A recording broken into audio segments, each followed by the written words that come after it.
غیر ملکی لڑکیاں 26 جون کو اسلام آباد، 29 جون کو لاہور پہنچی۔ لڑکیوں نے پاکستان پہنچ کر تصاویر شیئر کی، اس میں ایک گاڑی بھی تھی۔ لڑکیوں کی بازیابی کے لیے سیف سٹی پر کال آئی، جس کے بعد گاڑی کو ٹریس کیا گیا۔ لڑکیوں کی بازیابی کے لیے سرگودا اور شاہدرہ میں گھروں پر چھاپے مارے گئے۔ D I G operations Faisal Kamran کی غیر ملکی 2 خواتین کے اغوا سے متعلق نیوز کانفرنس۔ بتایا ڈیفنس والے گھر گئے تو پتہ چلا وہ یہاں تھے اور نائب وزیر اعظم کے رشتہ دار ہیں۔ گاڑی کی لوکیشن کی مدد سے رضا ڈار کو ٹریس کیا گیا اور سرنڈر کرنے کا کہا گیا۔ میڈیکل کرانے کے بعد لڑکیاں 164 کا بیان دینے پر راضی ہوئی۔ بیان کے وقت نیدرلینڈز کے کاؤنسلر بھی موجود تھے۔ بیان کے بعد لڑکیوں کو بحفاظت ایئرپورٹ پہنچایا گیا۔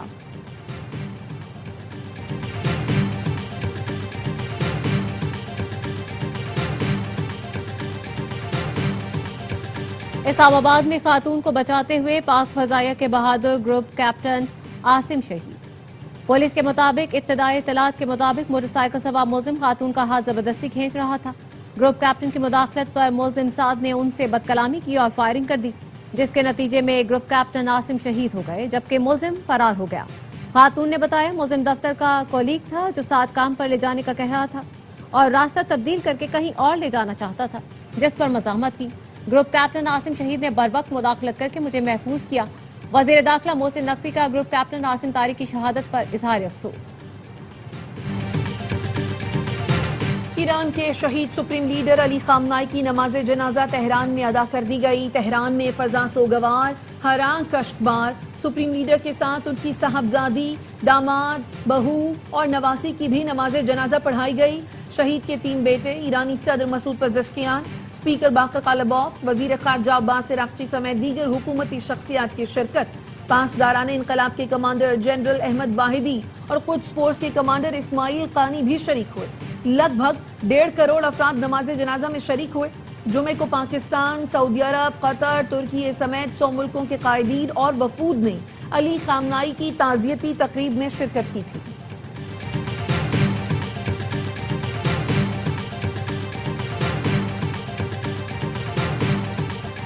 ایران کے شہید سپریم لیڈر اور ان کے اہل خانہ کے جسد خاکی آخری دیدار کے لیے مصلی امام خمینی کمپلیکس میں موجود رہیں گے۔ گرینڈ مصلی کے دروازے آج رات 8 بجے تک عوام کے لیے کھلے رہیں گے۔ کل شہید رہبر کا جسد خاکی بذریعہ ہیلی کاپٹر تہران سے قم لے جایا جائے گا۔ تدفین سے پہلے میت کو عراق کے شہر نجف اور کربلا بھی لے جایا جائے گا۔ 9 جولائی کو مشہد میں تدفین کی جائے گی۔ ARY نیوز کی ٹیم تہران میں موجود۔ شہید سپریم لیڈر کی آخری رسومات پر ARY نیوز کی خصوصی کوریج 9 جولائی تک جاری رہے گی۔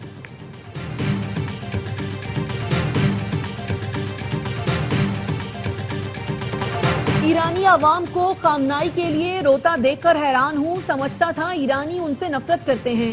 صدر ٹرمپ کی امریکی نیوز ویب سائٹ ایکزیوس کے صحافی سے گفتگو۔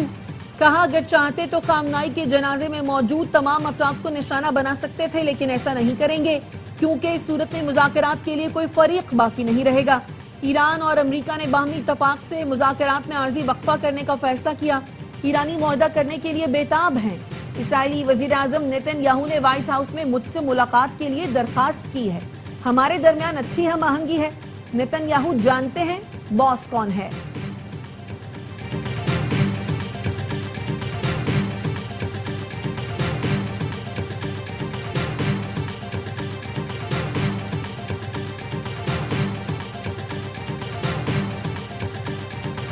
ایرانی وزیر خارجہ عباس عراقچی سے تہران میں حماس اور حزب اللہ کے وفود کی ملاقات۔ حماس شورا کونسل کے سربراہ محمد درویش نے خامنائی کے انتقال پر تعزیت کی۔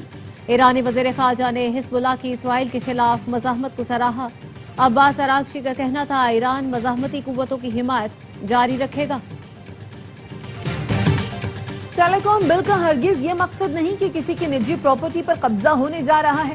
بل کی آڑ میں وزیر IT اور سیکریٹری پر مالی فائدے کے الزامات لگائے گئے۔ وزیر قانون اعظم نذیر تارڑ کی وزیر IT کے ساتھ نیوز کانفرنس۔ شہزاد فاطمہ نے کہا ٹیلی کام کا پرانا قانون موجودہ دور کی ضروریات سے مطابقت نہیں رکھتا۔ ٹیلی کمیونیکیشن ایکٹ میں ترامیم وقت کا تقاضا ہے۔ قانون سازی اتفاق رائے سے کی جا رہی ہے۔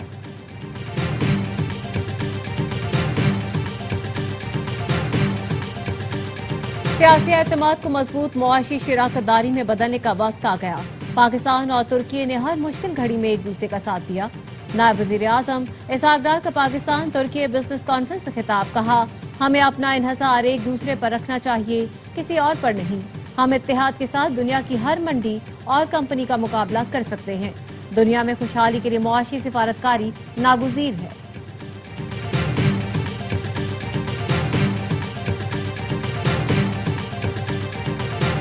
پاکستان نے امن کے لیے قابل فخر کردار ادا کیا، مشکلات کے باوجود اسلام آباد MOU پر دستخط کرانے میں کامیاب ہوئے۔ وزیر اعظم شہباز شریف کا TRT کو انٹرویو، کہا ترک صدر اردوان نے پاکستان کی غیر مشروط حمایت کی، قطر، سعودی عرب، مصر کی حمایت کے بغیر معاہدہ ممکن نہیں تھا۔ ایران کا ہمسایہ ملک ہونے کے ناطے خلوص نیت سے کوشش کی۔ امریکہ ایران کے درمیان مذاکرات اس وقت بھی جاری ہیں۔ استنبول میں پاکستان ترکی B2B کانفرنس سے خطاب میں کہا دشمن نے جنگ مسلط کی تو پاکستان نے خود مختاری اور وقار کا دفاع کیا۔ فیلڈ مارشل کی قیادت میں افواج نے دشمن کو ایسا جواب دیا جو تاریخ کا حصہ ہے۔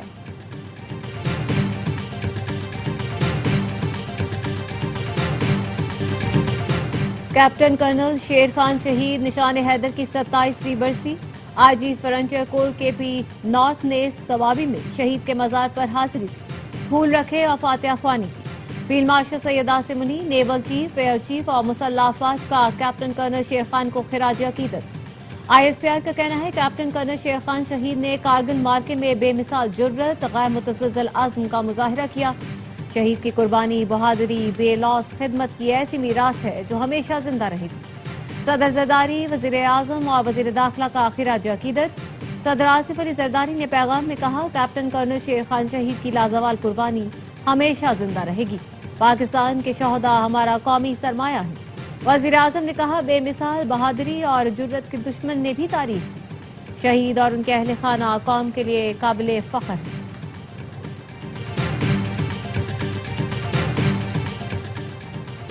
5 جولائی 1977 کو ہمیشہ پاکستان کی جمہوری روح پر زخم کے طور پر یاد رکھا جائے گا۔ چیئرمین پیپلز پارٹی بلاول بھٹو نے کہا یہ وہ دن تھا جب عوامی مینڈیٹ چھینا گیا، آئین کو پامال اور جمہوریت کو زنجیروں میں جکڑا گیا۔ شہید ذوالفقار علی بھٹو نے جام شہادت نوش کیا لیکن آمریت کے سامنے سر نہیں جھکایا۔ قائد عوام کی شہادت کے بعد شہید محترمہ بے نظیر بھٹو نے آمریت کو شکست دینے کے لیے جدوجہد کی۔ ان بے شمار جیالوں کو خراج عقیدت پیش کرتا ہوں جنہوں نے جمہوریت کی خاطر تشدد اور ظلم برداشت کیا۔ سندھ کے سینئر وزیر شرجیل میمن نے کہا 1977 میں آج کے روز عوام کے حق حکمرانی پر شب خون مارا گیا۔ غیر جمہوری عمل نے سیاست، معاشرے اور ملک کی ترقی پر منفی اثرات مرتب کیے۔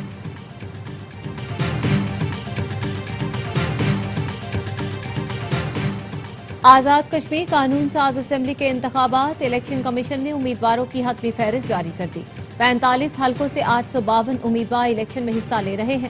24 رجسٹرڈ سیاسی جماعتوں کو انتخابی نشانات الاٹ کر دیے گئے۔ آزاد امیدواروں کو کل انتخابی نشانات الاٹ کیے جائیں گے۔ 320 سے زائد امیدواروں نے اپنے کاغذات نامزدگی واپس لے لیے۔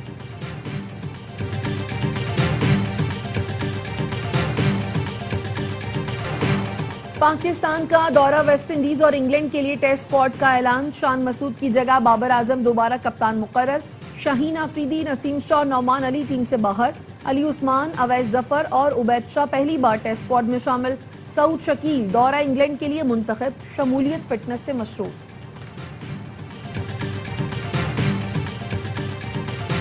عاقب جاوید کہتے ہیں بطور سلیکٹر تسلیم کرتا ہوں پاکستانی کھلاڑی پرفارم نہیں کر رہے، اسی لیے کپتان اور فاسٹ بالرز کو تبدیل کیا۔ سلیکٹر مصباح الحق کا کہنا تھا شاہین اور نسیم شاہ فرسٹ کلاس نہیں کھیل رہے جس کی وجہ سے انہیں ٹیسٹ ٹیم سے ڈراپ کیا۔ دونوں فاسٹ بالر ڈومیسٹک کھیل کر پرفارم کریں تو ٹیم میں واپس آ سکتے ہیں۔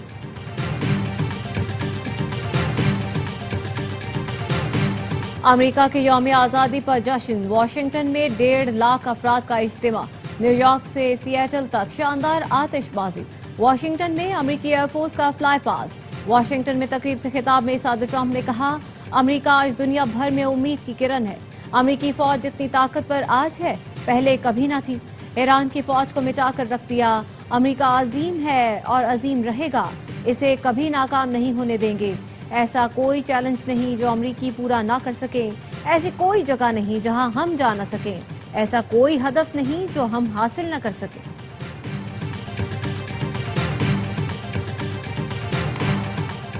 امریکہ کے یوم آزادی پر اسلام آباد کی قومی یادگار کو بھی امریکی پرچم کی روشنیوں سے سجا دیا گیا۔ امریکہ میں پاکستانی سفیر رضوان سعید شیخ کہتے ہیں پاک امریکہ شراکت داری کا مستقبل روشن ہے۔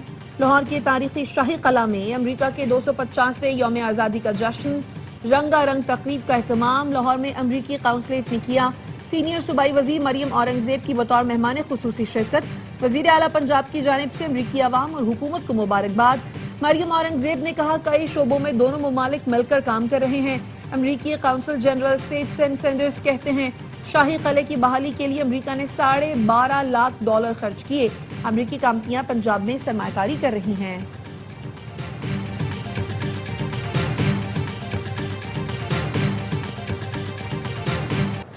روسی صدر ولادیمیر پوٹن کا امریکی صدر ٹرمپ سے رابطہ۔ ترجمان کریملن کے مطابق صدر پوٹن نے امریکہ کے 250ویں یوم آزادی پر امریکی ہم منصب کو مبارکباد پیش کی۔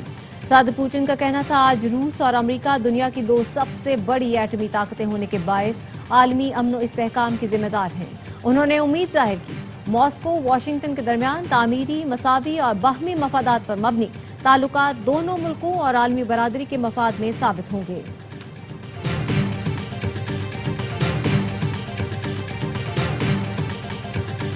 کسٹمز نے اسلام آباد ایئرپورٹ پر بھینسوں کا دودھ بڑھانے والے ممنوعہ بوسٹن انجیکشن کی کھیپ پکڑ لی۔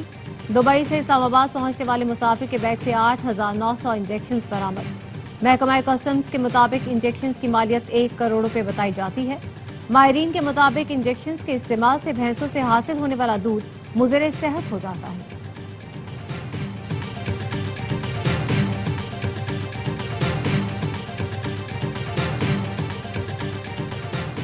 خانیوال اسٹیشن کے قریب شالیمار ایکسپریس کی ایک بوگی پٹڑی سے اتر گئی، ڈاؤن ٹریک بند ہو گیا۔ ریلوے حکام کا کہنا ہے ملتان سے ریلیف ٹرین روانہ کی جا رہی ہے۔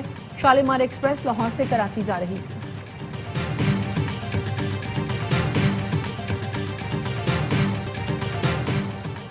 سوات کے دل فریب سیاحتی مقامات پر سیاحوں کی آمد جاری۔ سیاح حسین وادی کے دلکش نظاروں سے لطف اندوز۔ وادی چترال میں موسمیاتی تبدیلی کے اثرات، گرمی کی شدت میں اضافہ، ندی نالوں میں طغیانی آ گئی۔ دریائے چترال میں پانی کا بہاؤ تیز، مختلف مقامات پر دریائی کٹاؤ کا سلسلہ جاری۔ ویمنز ورلڈ کپ کا تاج کس کے سر سجے گا؟ آسٹریلوی ٹیم 7ویں بار ورلڈ کپ اٹھائے گی یا انگلش ٹیم 2009 کی پرفارمنس دہرائے گی؟ ویمنز ورلڈ کپ کا فائنل آج لارڈز میں کھیلا جائے گا۔ دونوں ٹیمیں اب تک ایونٹ میں ناقابل شکست ہیں۔ آسٹریلیا نے سیمی فائنل میں ویسٹ انڈیز، انگلینڈ نے جنوبی افریقہ کو شکست دی تھی۔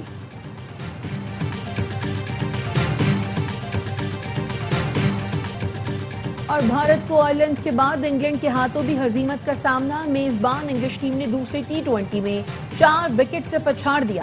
مانچسٹر میں 191 رنز کا ہدف 19 اوور میں حاصل کیا۔ جیکب بیتھل نے میچ وننگ 76 رنز بنائے۔ بھارتی ٹیم پہلے کھیل کر 7 وکٹ پر 190 رنز بنا سکی تھی۔ 5 میچ کی سیریز کا پہلا T20 بارش کی نظر ہوا تھا۔